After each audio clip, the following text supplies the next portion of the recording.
ఎందుకులే ఒకేసారి భోంచేద్దాం. వంటేం చేసావు? వంటేం చేస్తాం, తింటాం. బ్యాలెన్స్ ఉంటే పని మనిషికి ఇచ్చేసాం.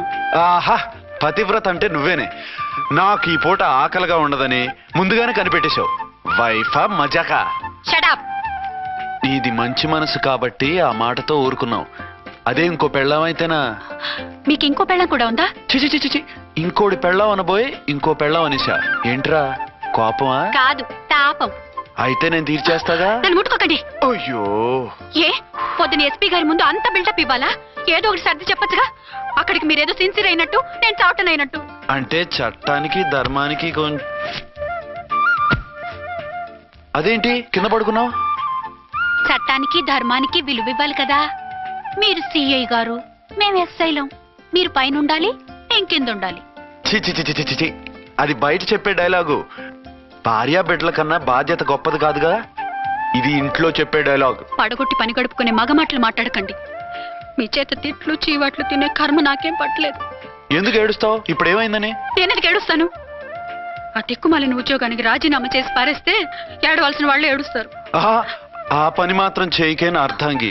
దీనికి మాత్రం లోటు రాకూడదు. పెళ్ళానికి కోపం వచ్చినప్పుడే మొగుడికి మూడొస్తుందో? నాకే రావటం లేదు, వదలండి. నాకు వచ్చింది కదా, ఆటోమేటిక్ గా నీకు వచ్చేసింది.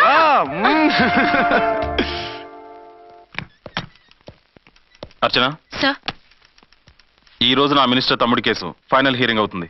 ఎవిడెన్స్ అన్ని పక్కగా ఉన్నాయి కదా? లేదంటే తన తమ్ముడిని విడిపించుకోవడానికి ఆ మినిస్టర్ తన పవర్ అంతా ఉపయోగించి కేసును తారుమారు చేస్తాడు. లేదు సార్, అన్ని పక్కగా ఉన్నాయి. ఖచ్చితంగా లైఫ్ పడుతుంది. గుడ్, వాడిని తీసుకెళ్ళు. వీడిని ఇక్కడికి ఎందుకు తీసుకొచ్చారు?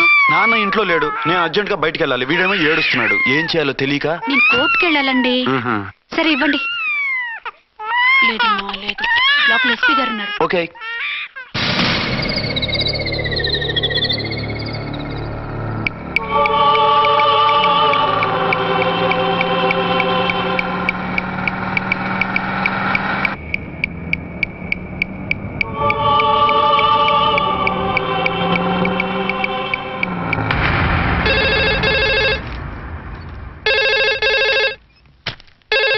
హలో. ఎస్.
ఎవరో మందు పాత్ర పెట్టి పోలీస్ వ్యాన్ పేల్చేశారు.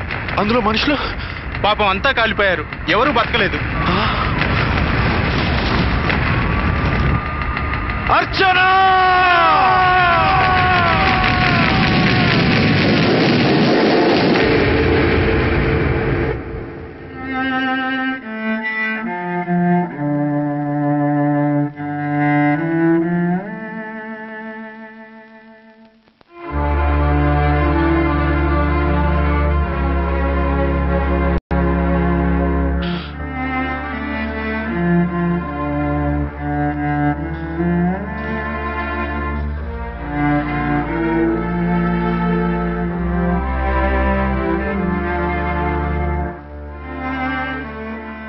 రెండేళ్లు పైనైంది వాళ్ళు నీకు దూరమై. ఇంకెన్నాళ్ళు ఇలా బాధపడతావు బాబు? నేను ఇలా చూస్తూ నేను తట్టుకోలేనురా. నువ్వు మళ్ళీ మామూలు మనిషికి కావాలి, నువ్వు మళ్ళీ పెళ్లి చేసుకోవాలి. నాన్న. అవునరా. మరో పెళ్లి చేసుకుని నా అర్చనకు ద్రోహం చేయలేను. నిద్రాహారాలు మానేసి ఇలా కుమిలిపోతూ పిచ్చివాడు అయిపోయి మాకు ద్రోహం చేస్తావా? నిన్ను అర్చన్ని మర్చిపోమని చెప్పటం లేదు బాబు. అర్చనికి దూరమైన బాధను మర్చిపోమంటున్నాం. నా బిడ్డ ఎలాగూ పోయింది, కనీసం నువ్వైనా సుఖపడు. ఈ మాట అత్తగా కాదు బాబు, తల్లిగా చెప్తున్నాను. నేను అర్చన భర్తగానే బతుకుతాను తప్ప మరొకరి భర్తను కాను. నీకు చనిపోయిన భార్య ఒక్కరితే కాదురా, బతుకున్న తండ్రి కూడా ఉన్నాడు. నేను ఓ భార్యకి భర్తలేరా? భార్య లేని జీవితం ఎంత నరకమో నాకు తెలుసు. మీ అమ్మను మర్చిపోలేక ఆత్మహత్య చేసుకుందాం అనుకున్నాను. కానీ తల్లి లేని వాడివి, తండ్రి కూడా లేని అనాథగా మిగలకూడదని ఇంకా బతుకున్నాను రా. దాన్ని మర్చిపోలేకే ఈ తాగుడుకు అలవాటు పడ్డాను. నువ్వు నాలా కాకూడదు, ఈ వంశం నీతోనే అంతరించిపోకూడదు. నీకు తోడు ఈ ఇంటికి ఆడదికు కావాలిరా. చనిపోయిన భార్య మీద ఉన్న ప్రేమ బతికున్న ఈ తండ్రి మీద ఉంటే పెళ్లి చేసుకో, లేదంటే చెప్పు, ఏ రైలు కిందో తలబెట్టి చస్తాను. కాదనకు బాబు. మీకోసం కాకపోయినా మా కోసమైనా ఈ పెళ్లి చేసుకోండి సార్. మీరు ఈ పెళ్లి చేసుకుంటే పైనున్న అమ్మగారు కూడా సంతోషిస్తారు. సరే, మీ ఇష్టం. రంగోటి, ఇప్పుడు నాకు చాలా ఆనందంగా ఉందిరా. ఈ శుభ సందర్భంలో ఫుల్ పీకేస్తారా? లేదు, ఈ రోజు నుంచి నేను మందు మానేస్తున్నా. ఇదిగో, ఈ రోజు నుంచి నీ డ్యూటీ అల్లుడు గారి దగ్గర కాదు, మా దగ్గర. పద అమ్మాయిని చూద్దాం. అలా అయితే మంచి పోజులో ఉన్న అబ్బాయి గారి ఫోటో ఒకటి తీసుకోండి, పెళ్లి కూతురు చూపిద్దాం.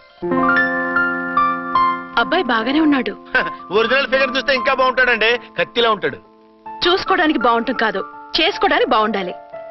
నా సిద్ధాంతాలకి ప్రిన్సిపల్స్ కి తగ్గట్టుగా ఉండాలి. అంటే నా కాబోయే భర్త శ్రీరామచంద్రుడిలా ఉండాలి. అంటే నామాలు కిరీటాలు పెట్టుకుని బాణాలు వదులుతున్నారండి. షటప్.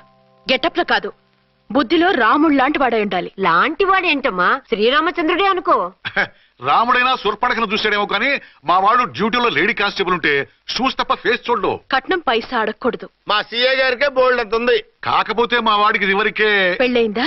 అబ్బే లేదమ్మా, ఇదే మొదటి పెళ్లి.